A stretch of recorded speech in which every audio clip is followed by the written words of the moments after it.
Let us turn to our last speaker, Sophia Buono, one of our two awardees this year. Nicole O'Leary is not with us because she is in Rome on an internship that's funded by the Center for Ethics and Culture at the university. It's one of the really wonderful institutes at the university that feeds the intellectual life and the cultural life, Catholic life of this university, has ever since its institution by Dr. David Solomon, who's here. Incidentally, David Solomon, we have enrolled, I haven't told him this, as honorary board members in order to increase the average bushiness of our eyebrows. I think it was Jerry Bradley who referred to David's eyebrows as of biblical proportions. And that's part of our Catholic mission. Sophie Buono is a senior this coming year. As I say, Nicole O'Leary is not with us. And you have Sophie's biography there in front of you. She was a wonderful editor-in-chief of that wonderful publication, The Irish Rover. And if you don't subscribe to it, when you go home, look on the internet, go to their website, and do. It's a courageous, independent publication. I should mention that it's an independent publication. You can do it. It is its own 501c3, so you can donate to it directly. And it reports on all sorts of things about the university in depth and with particular attention to what bears upon the Catholic identity of this university, the good and the bad. I think it was, yes, I had a note here that I did want to read because it's not included in your biography. And Professor Walter Nagorski drew this to my attention. Sophie received the Professor Edward J. Cronin Award for the finest piece of writing in the PLS program during the academic year 2016 and 17. That's a special prize. Nominations for that paper, for that prize, are made by the individual professors in PLS, and then an outside faculty committee chooses the winning paper. We have made a, I should mention this too. Sophie's high school was Oakcrest outside of Washington. It's a wonderful girls' high school, and a couple of years ago our awardee was another graduate of that high school, Alexander DeSantis, again, a managing director, I think, or executive director of the Rover, a absolutely brilliant writer, and it's a testimony to the importance of high schools like that, Catholic high schools, and it reminds us of the great work that Father Tim Scully and his people do in the ACE program at the University of Notre Dame in strengthening that really terribly important link in Catholic education. So Sophie, one second. We have our prize in terms of a contribution has gone to the Irish Rover on the one hand, and to the Militia of the Immaculata, of which Nicole O'Leary is president. And I have for you, Sophie, this lovely vase which has etched on it my picture.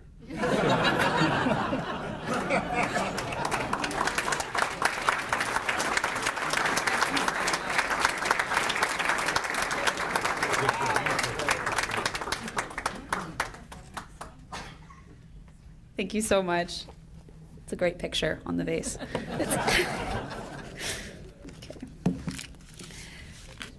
So first of all, I want to thank from the bottom of my heart Sycamore Trust, and in particular Mr. Dempsey, for this award. It really means a lot. I would also like to thank and congratulate Nicole O'Leary, my co-recipient, for her amazing work on the Rover as writer and as campus editor and managing editor, and her great leadership in the Mission Immaculata.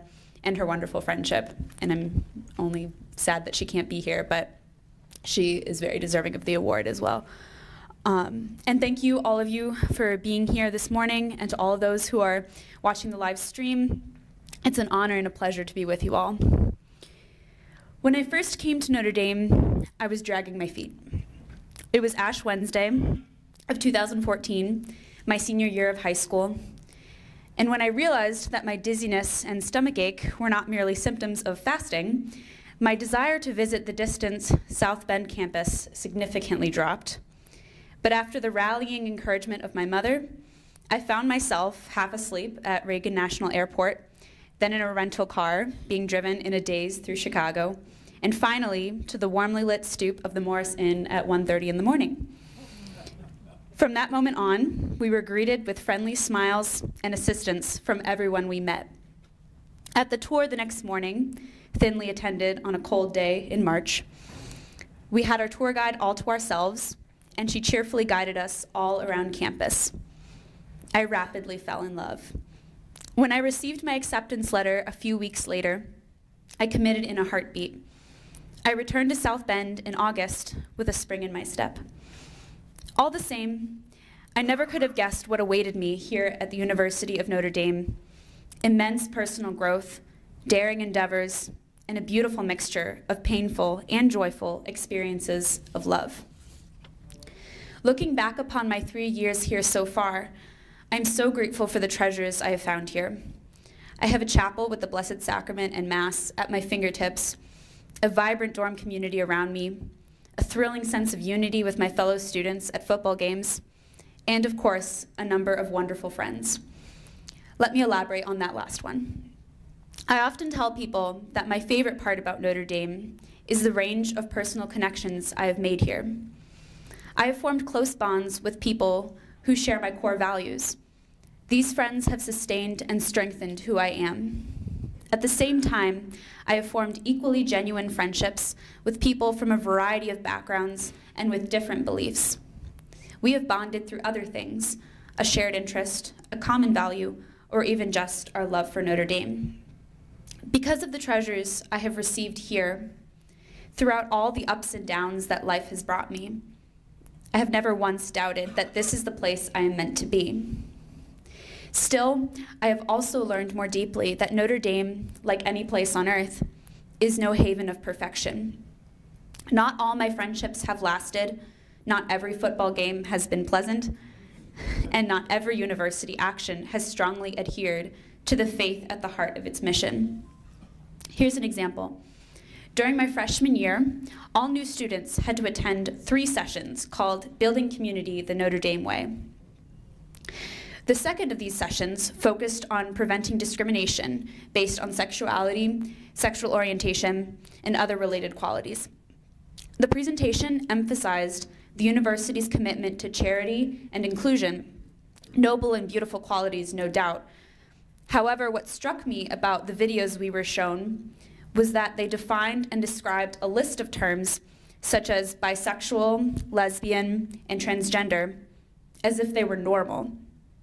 To my recollection, at no point were we told that the Catholic Church understands acts of homosexuality and the transgender ideology to be disordered, nor were we told that according to the Church, sex belongs within marriage. This gave me pause. If we, as a Catholic university, could uphold a commitment to charity and inclusion, why could we not also uphold a commitment to proclaiming church teaching? Why could we not say, we love you and include you to anyone and everyone, but also say, this is what we believe human love is, though you may or may not agree with it. At that moment, I felt that my university had missed an opportunity. I knew how beautiful the church's teaching about sexuality is, precisely because it embraces human nature and purpose with the truth. It seemed as if we were hiding that teaching in order to avoid offending people, even though we already require 2 theology courses. Building Community the Notre Dame Way is no longer the program the university uses to welcome first-year students to campus, but I have been told that the replacement Moreau first-year experience course can be similar. From this experience, early in my Notre Dame career, I encountered some other students who were also dissatisfied with the program. Many of them have become some of my closest friends, and many of them got involved, as I did, with the Irish Rover. We were committed to the same values and committed to Notre Dame. Writing and editing for the Rover has helped me not only pay more attention to the culture and actions of my university, but also has given me the skills and the nerve to write about them. I have covered controversial lectures on campus, commented on student reactions to the presidential election, and shared my thoughts about phrases such as pro-woman. For my last Rover editorial, entitled The Heart of the Rover, I wrote about my experience in a psychology class I was taking. We discussed many controversial topics, including the nature of humans versus animals, in vitro fertilization, and transgenderism. The class consistently held a climate of free and open discussion, but at the same time, a clarification of the Catholic perspective on these issues was largely absent. As I wrote in the editorial, I do not discredit the professor or the knowledge I gained in the course. However, I felt the need to point out that, as in every classroom on campus, a crucifix hangs on the wall. Students come to Notre Dame knowing that it is a Catholic university, and therefore, the university has not only the right, but also the duty to present the truths of the Church. That presentation need not override charity, openness, and a love for freedom. In fact, that is what the Church is all about. With every gift, revelation, and assistance God has given us, He has always allowed the freedom to choose or to reject His offer. That freedom does not devalue the gift. Rather, it helps us appreciate the gift far more. So when it comes to the classroom, a fulfilled Catholic mission does not demand that every subject suddenly be turned into a theology course, nor even that every single professor be Catholic. It does mean that every professor must understand, adhere to, and transmit the fundamental mission of our university with full freedom and through their field of study. This is why a majority of committed Catholic faculty is so important. And even more importantly, the administration must lead the institution to understand and live the mission more deeply. It is difficult. I do not doubt the noble efforts, goodness, and wisdom of our foundation and our leadership. I simply wish to note, as a student, what can and must be strengthened at this great university. The liturgical hymn captures the idea, ubi caritas est vera Deus ibi est, where charity is true, there God is. The use of the word true, I think, is not only meant to describe a charity that is sincere, but also one that adheres to the truth. Only then can God really dwell in us, and only then is the Catholic mission fully alive. I also wrote upon this subject after the presidential election in my editorial, The Search for True Dialogue. I noted that many students had excluded and even been hostile to those who disagreed with their own political convictions. It is true that many sensitive issues were at hand, but at the same time, I am convinced that without a joint effort to listen to and engage with each other, even those with whom we vehemently disagree, we will advance neither towards charity nor truth. The other day, I saw an article in the Washington Post about some 8th grade students who refused to take a picture with Speaker of the House Paul Ryan after meeting him outside the Capitol building. The reason they gave, according to the article, was that they disagreed with Mr. Ryan's policies. The author of this article called their actions civil disobedience. This scenario, I think, has become all too familiar, not only on campus at our own commencement this year, but also throughout our modern society. Excluding the unpopular opinion is seen as an act of heroic resistance and justice. These kinds of protests may be permissible, yet again, freedom is precious, but they're limiting, not freeing. And to me, they're tragic. My best friendships were born through conversation. We learn about each other, our similarities and differences, and we come to understand, appreciate, and help each other. Whatever one's beliefs may be, a pursuit of truth, love, and joy simply cannot proceed without personal connections. Both sides must be willing to hear both sides. The beauty of a Catholic university is that when it comes to matters of faith and morals, it need not be left guessing what the answer is, since it bears the truth. Through my encounters with many different friends here at Notre Dame, I have learned more about how to share with them the truth I hold dear to my heart. I must listen to everything my friends have to say with full attention and full affection, and I must absorb the truth and goodness embedded within their words. That way, I learn. And then I must gently share what I believe, with charity, within friendship, but with absolute clarity. This is my mission as a Catholic and our mission as a Catholic university. I love Notre Dame because I have encountered friends who know me deeply and love me deeply.